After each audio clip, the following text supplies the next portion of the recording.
everybody, it's Star the Flipping Hippo. Today I wanted to come on and talk about one of the most important things that you can be doing as a reseller to keep yourself organized and save yourself time. So I just wanted to, acknowledge the elephant in the room. There's a band-aid on my neck. This is my war wound. I got into a battle with my hair styler. It's an end styler. It's a big, clampy looking medieval contraption, has a big metal barrel that spins, and it, like an alligator, it clamps and it brushes. And I tried to get these under pieces last weekend, and the curling iron won the battle. But she didn't win the war. She's still curling my hair. When you have a bad system for organizing your inventory, you are wasting valuable time. When we first started, the system that we were using did work for us. However, we grew and we got bigger, and the system was no longer working. We acknowledged that it wasn't working. We even talked about different ways to fix it, or how maybe we could streamline it or start a new system, but it always seemed so overwhelming, and it seemed like it would take so much time that it just kind of got put to the side. It just seemed like it was too much effort, even though we knew better. We knew our system wasn't working. It was very frustrating. Probably after, I'd say, about 600 to 700 items. The first 600 to 700 items streamlined, very smooth. We had bins A through Z. We had, bins, and each piece of clothing as it was listed in which bin it was in, folded nicely and stacked inside. And so we had bins with clothing in them, stacked, just stacked in there. No system, but we knew what bin they were in. And in the beginning, when we didn't have a lot of items, it's twofold here. You don't have a lot of items, you're not going to sell as much as when you have more. So we were only looking for 3 to 6 items a day. And we had less bins and less items to go through. Less similar items as well. So, the bigger you get, like we have 2,000 items, just about, give or take, in our store now. So now we may have 10 Tommy Hilfiger polos, or 12 Ralph Lauren polos, or 15 pairs of American Eagle jeans, or 12 pairs of Talbots and Chico's jeans or shirts that are similar. So now it's getting harder because you're looking for that Talbot 70s shirt, and you find 3 in bin B. Which one is it? Now you've got to get your phone out and look, and the whole system was not working for us anymore. In our defense, what we were doing worked in the beginning. However, as we got bigger and we noticed it wasn't working, we should have changed it. And in retrospect, I wish that we would have done a better system from the beginning, because it is easier to start with a very good system that will grow with you as you grow. Instead of, oh, this works for now it's really not working, but we keep listing 40 to 50 items a day and making more and more bins and making a mess. And I think what had happened that made us come to a final decision that this is enough. We need to revamp our organization. We need to revamp the way we have our inventory. It was the holiday weekend, and so we had 42 items to ship for sales from Friday at 4 until Tuesday at 4. In the past, this had happened on a smaller scale. There were a few times where we would go into a bin and the item in question wouldn't be there. And then you would have to take every single piece of clothing out of that bin, one by one, until you either A, found the shirt, the pair of pants, the skirt, whatever it was in question, and found out it was just small, or the way it was folded, it was hiding in between, this large hoodie or this pair of jeans. It was a mess. You would have to take things out one by one. Usually the item would be in that bin, and it was just small enough that we didn't see it until we took the time to empty the bin out. And then there were a couple times where the item wasn't even in the bin, and somebody had made a mistake. Well, then I would have to do detective work, wherein I would have to find other items that were listed on the same day as that item. In the beginning, when these mistakes would occur, this was a lot more legwork and being Sherlock Holmes than it is nowadays. I would have to legitimately look for things that were ending on the same day, around the same time, and kind of guesstimate, oh, well, this is 3 pairs of jeans that are around the same time, and this is a pair of jeans I'm looking for. So that day I must have been listing jeans. So let's say they're all in K. Or, you know, here's a bunch of shirts that were listed that have 28 days left. I knew this one had 28 days left. It was a lot of detective work and guessing. 8 times out of 10, I would find out what bin it was in. The other 2, well, let's just say we have had instances, which last weekend was one of them, where we have had to go through every single bin to look for an item. We currently have 46 bins of clothing. It's not fun. It wasn't always this big. Like I said, we have almost 2,000 items now. But there have been instances where it wasn't in the bin it was supposed to be in. I would do the detective work. It still wasn't in the bin it should have been in. And then we've had to go through all the bins. One time last summer, we never found a shirt. It was a Talbot's gray, I don't even remember. I remember it was a Talbot's, and we went through every single bin in our house. We went back through our desk pile. We looked down in the laundry. We looked everywhere. This shirt has still not turned up. It is still missing in action. We actually had to cancel the order and take the dang. Really sucked. But there's only been one time where a shirt actually just went missing and we've never been able to find it. I'm still waiting for it to turn up. I mean, it has to be somewhere, right?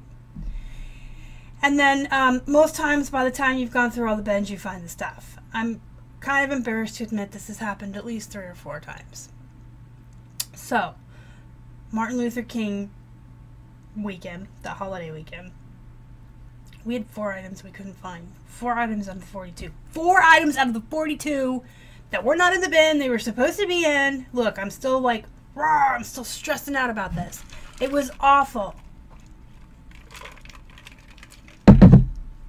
We had to dump out all our bins. Okay, we found 2 of the items from the detective work. I should say that. 2 of the items, I did the detective work on the back end and found out where they were. We do a better system now also. In the SKU line, when we list stuff, we put what month we listed it in and the original asking price we wanted for it. This has helped us tremendously because now when I have to do detective work, I can just find other things that were listed the same day with the same SKU as the item that's missing and go to that bin. So 2 of the items through detective work, which is actually a lot easier than it used to be for me. I'm not having to like look at end times and kind of guess what else did I list that day. I just kind of look at the SKUs. 2 of the items were in the bins. 2 were still missing. We went through all 46 bins.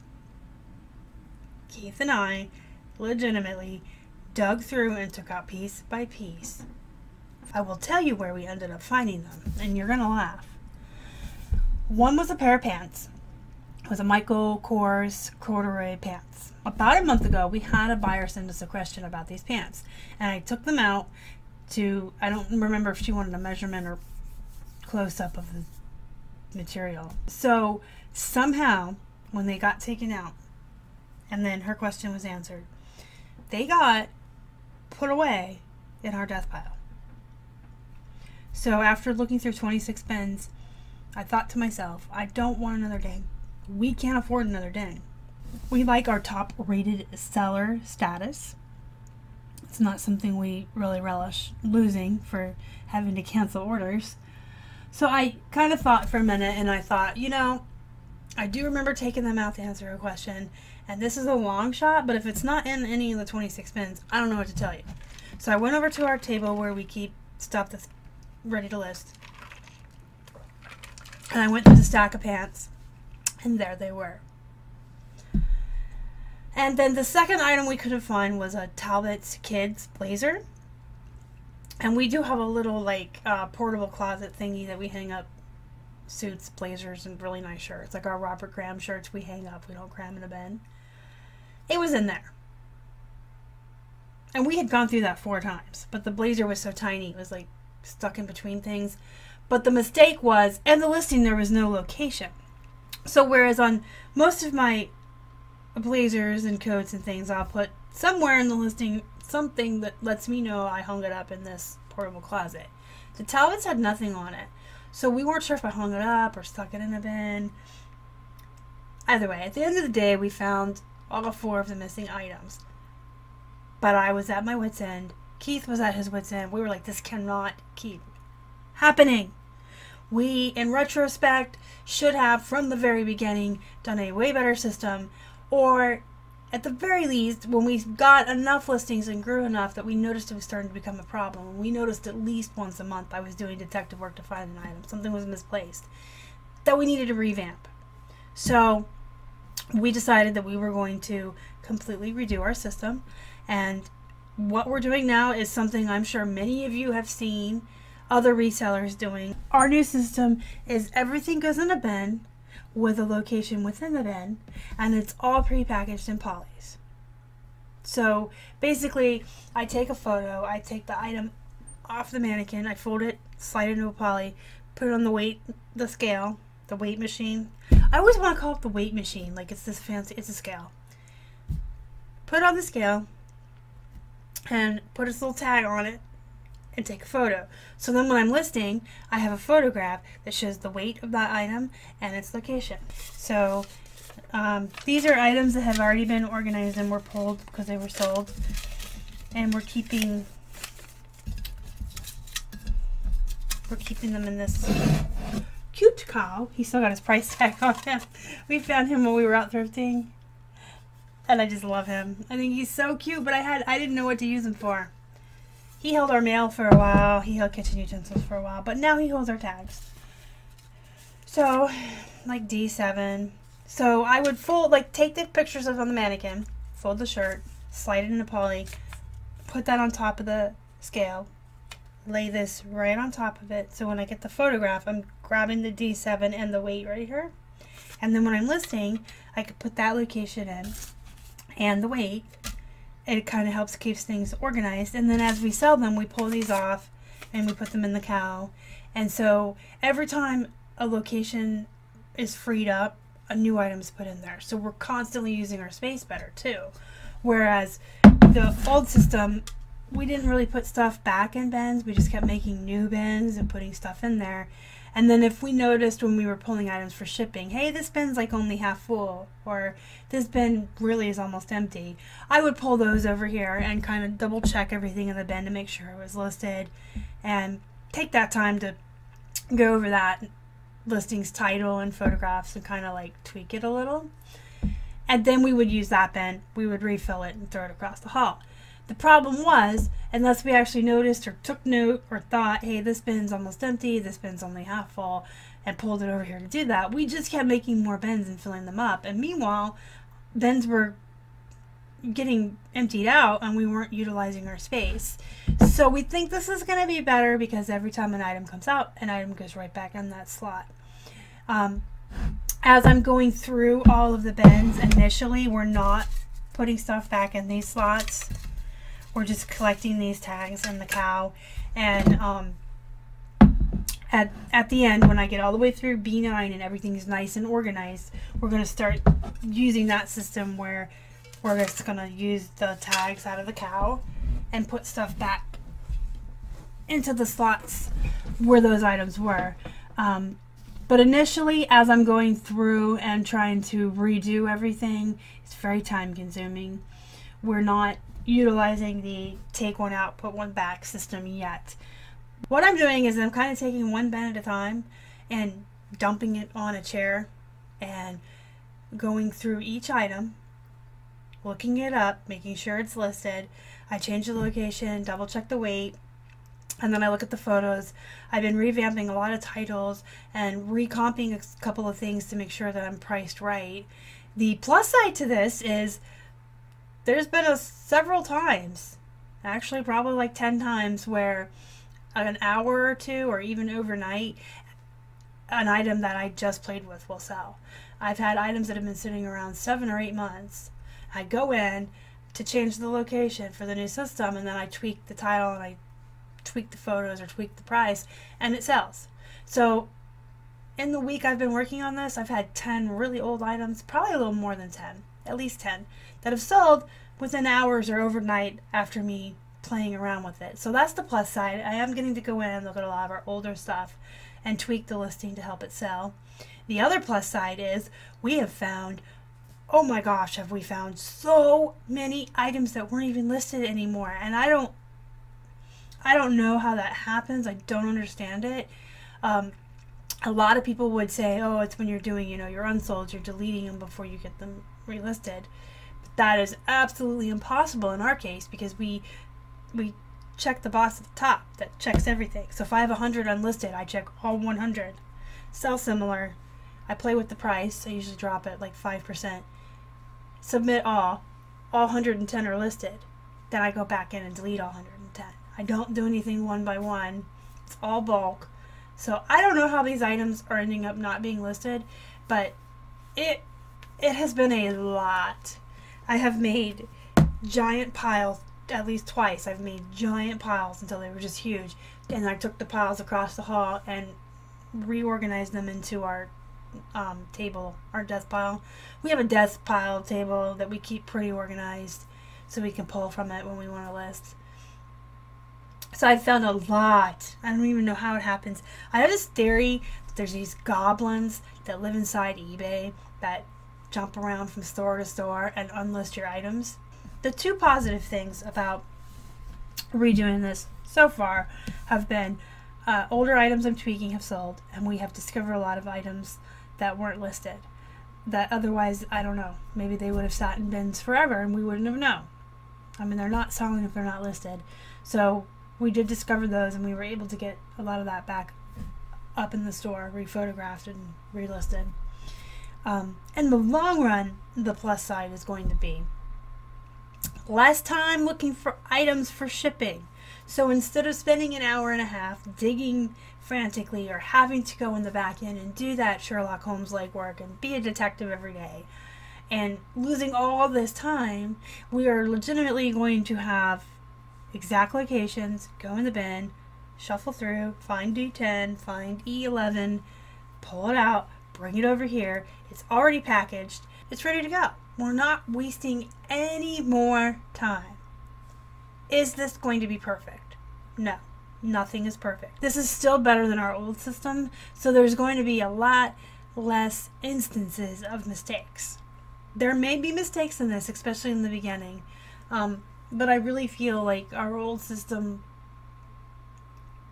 was just, it was a hot mess. I don't even know how we let it go until we were at almost 2,000 items in the store. Alright, so I'm going to take you guys now, and I'm going to kind of give you a little tour of what's behind me here.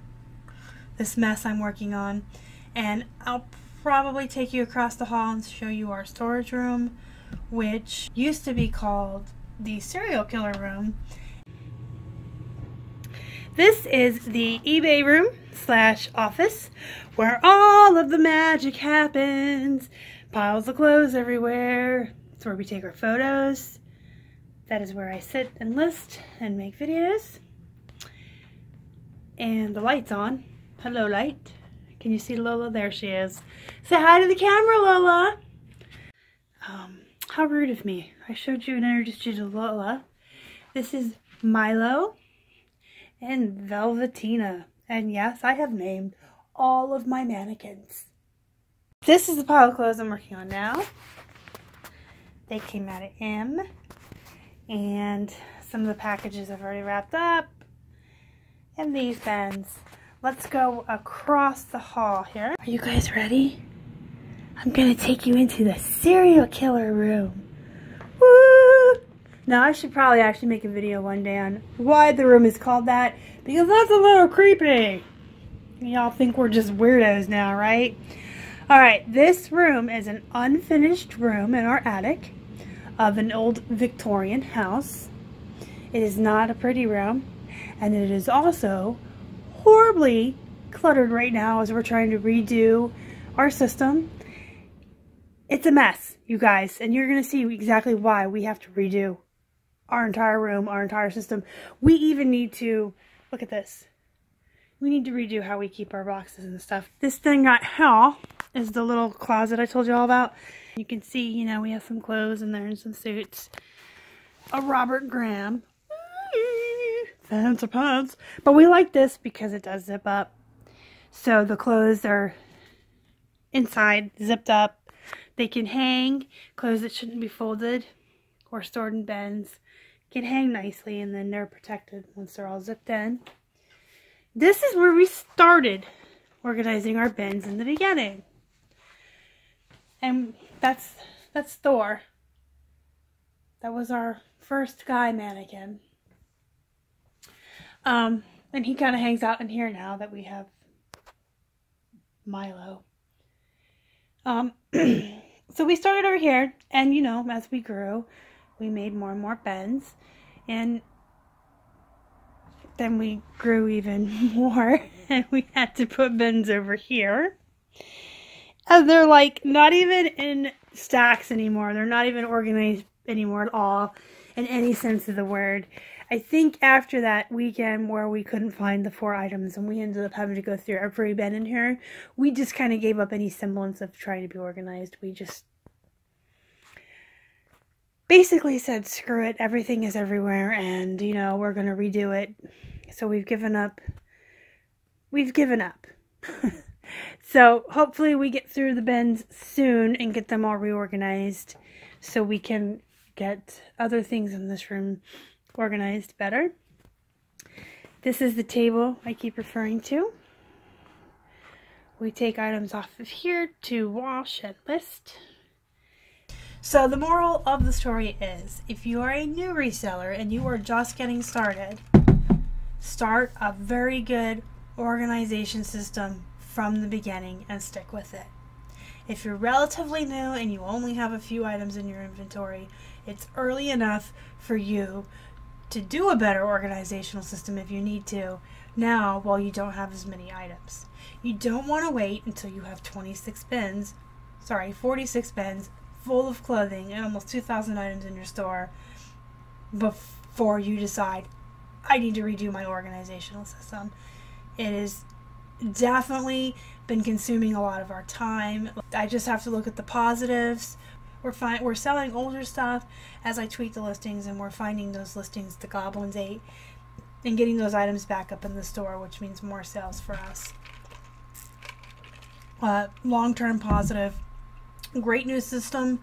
Once it's in every single bin and implemented throughout all of our inventory, we are going to shave so much time off of looking for items at shipping every day. And once I've gone through all the bins and we start reusing the cards from the cow, we're going to be using every bit of space in our bins. Something out, something in, something out, something in. So we're not going to keep having to make more bins to put inventory in because we're going to be utilizing all of our space. So we're going to be utilizing our time in a better way and utilizing all of our space in a much better way, which overall equals less stress and more time to do things that really matter. If you enjoyed this video, please do me a favor and push the like button down below. If you haven't already and you would like to, please subscribe to the store and help feed a hungry hippo. You can find us on Instagram, Twitter, and Facebook. We are at Flippin Hippos. Until next time, guys, have a great one.